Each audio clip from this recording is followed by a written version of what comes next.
Seguramente, si te hablo de Tiburcio de Redín, no sepas ni de quién te estoy hablando.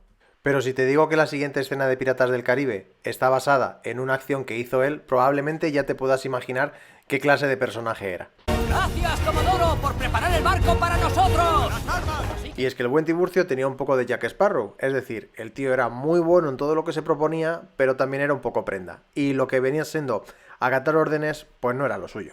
Por eso, en uno de esos muchos viajes entre España y el Nuevo Mundo, el virrey de Nueva Granada, por unos temas que no vienen al cuento, decide mandarle como preso de nuevo a España. Eso sí, iba preso pero era capitán de su propio barco.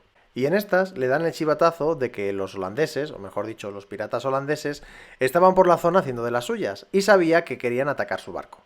Ante esta noticia, Tiburcio decide escurrirse un poco los sesos y diseñar una estrategia. Y esta consistía en lo siguiente: llenar el barco de piedras para que pareciera que iba hasta la bola de oro y además inutilizar todos los cañones del propio barco, metiéndoles todo lo que había dentro del propio barco para que no pudieran pegar ni un solo cañonazo.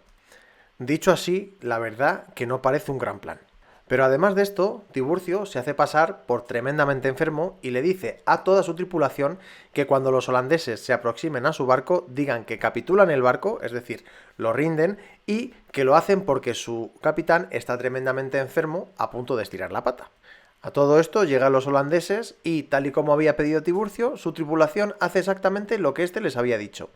Cuando los holandeses pasan al barco de los españoles, el capitán, que era pirata, pero era muy capitán y muy caballeroso, decide presentarle respetos en el camarote de Tiburcio, y, craso error, ya que según entra en el camarote a presentarle respetos, Tiburcio le pega un tiro y lo deja en el sitio.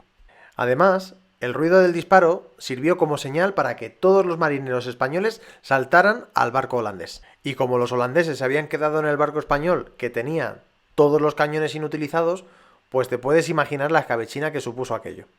Poco después, vuelve a Cádiz con este barco holandés como botín de guerra y recordando que era preso y a la vez capitán de su propio barco.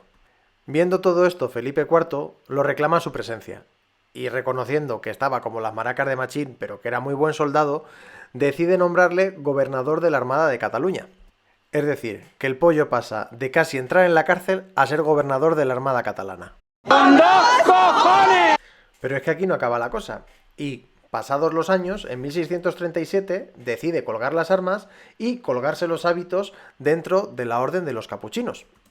Es decir, que deja de ser un hombre de armas para convertirse en un hombre de Dios. Pero, como se suele decir, el que tuvo retuvo. Y Francisco de Pamplona, que es como se hace llamar desde que se ordena monje, se convierte en fraile capuchino y más concretamente en misionero.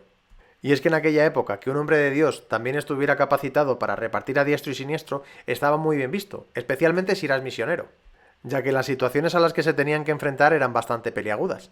Y es que el buen Tiburcio, por lo que cuentan las malas lenguas y alguna que otra leyenda, hasta de fraile se puso a repartir en más de una y de dos ocasiones.